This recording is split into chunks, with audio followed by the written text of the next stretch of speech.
श्री स्वामी समर्थ. सर्व आत्म्यांना माझा नमस्कार. आपण आपलं जीवन निर्मळपणे आणि खरेपणाने जगावं, ह्यात कोणताही खोटेपणा नसावा. आपल्याजवळ जी काही सकारात्मक ऊर्जा आहे ती इतर आत्म्यांपर्यंत पोचवण्याचा प्रयत्न करावा. कारण आपण स्वतः जर निर्मळ असू तरच इतरांना निर्मळ बनवण्याचा आपण प्रयत्न करू शकतो. उदाहरणार्थ, चंदन स्वतः झिजते पण आपल्याला सुगंध देते. तसंच आपल्याकडून जितकी सत्कर्म करता येईल तितकी आपण करत राहण्याचा प्रयत्न करत राहावा. कोणालाही लुबाडून किंवा कोणाशीही चुकीचं वागून किंवा कोणाला त्रास देऊन आपण आपलं हित कधीच चितू नये. आपण आपलं जीवन असं जगलं पाहिजे की आपलं अस्तित्व असताना देखील किंवा आपलं अस्तित्व नसताना देखील आपल्याबद्दल चांगले बोल निघाले पाहिजे. तरच खऱ्या अर्थाने आपण आपलं आयुष्य जगलो असं समजता येईल. आपण असू किंवा नसू, सर्वांच्या मनात आपल्याबद्दल आदर असावा. हे जेव्हा आपण आपल्या मनाला समजवतो, हे जेव्हा विचार आपल्या मनात येतात, तेव्हा खरं आपलं अंतःकरण साफ आणि निर्मळ व्हायला सुरुवात होते. कोणाबद्दलही द्वेष नसावा. राग आला तरी त्या रागाला तिथल्या तिथे ठेचून काढण्याची क्षमता आपल्यामध्ये असावी. निदान आपण प्रयत्न तर नक्कीच करू शकतो आणि आपल्या प्रयत्नांना यश द्यायला आपली आई आहेच की. म्हणूनच चांगल्या गोष्टी करताना आईचा हात धरला की त्या चांगल्या गोष्टी अधिकच चांगल्या घडतात.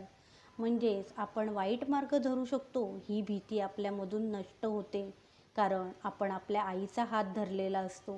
कित्येकदा आपण चुकीच्या सहवासात राहून चुकीच्या मार्गावर जाण्याचा देखील आपण प्रयत्न करत असतो. पण आईचा हात धरल्या कारणाने आपण चुकीच्या मार्गावर जात नाही.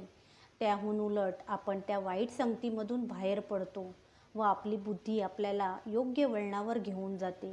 हे फक्त घडतं कारण आपल्या आईने आपला हात धरलेला असतो. म्हणूनच प्रत्येक क्षणाला आपण आईचे आभार मानले पाहिजे. कळत न कळत जरी काही चुका घडल्या तरीसुद्धा आई आपल्याला त्यातून बाहेर पडण्यासाठी मदत करत असते.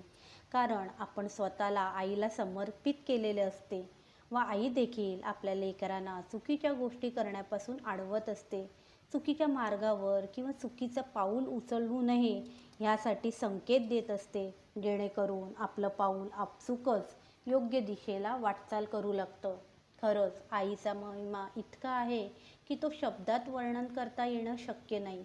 म्हणूनच तर प्रत्येक प्रसंगात आपण आईचा हात धरला पाहिजे, जेणेकरून वाईट प्रसंगात आई आपल्याला चांगली दिशा दाखवते. तसंच चांगल्या प्रसंगात अधिक उच्च पदावर जाण्यासाठी प्रेरित करते. म्हणूनच प्रत्येक क्षण प्रसंग आईवर सोपवून निर्णय घेतला की त्या निर्णयाला चांगलीच दिशा मिळते. हे अनुभव प्रत्येकाला येतील, पण आईला स्वतःला समर्पित तर करून बघा. एक पाऊल आईकडे टाकून तर बघा.